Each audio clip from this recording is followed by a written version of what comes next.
Ego, અહમ અને અભિમાન એ માણસના જીવનની ખતરનાક બીમારી છે, જે સત્ય, પ્રેમ અને સંબંધો બધાથી વ્યક્તિને દૂર કરી નાખે છે.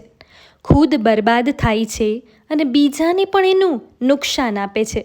વિશ્વાસ ન હોય તો જુઓ દુર્યોધન, કંસ અને રાવણને.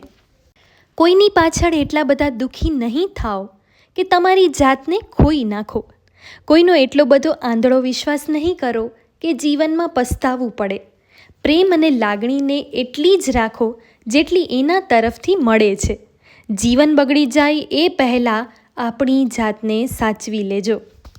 સારા સંબંધ એને કહેવાય કે જે કોઈ પણ પરિસ્થિતિમાં સાથ ના છોડે, હંમેશા હિંમત, હૂંફ અને સપોર્ટ આપે. ભૂતકાળને ભૂલીને વર્તમાનમાં પ્રોત્સાહન, પ્રેમ અને વિશ્વાસ આપે. સંબંધોને જો સ્વાદિષ્ટ બનાવવા હોય તો 2 બાબતો હંમેશા યાદ રાખવી: શેર કરો અને કેર કરો.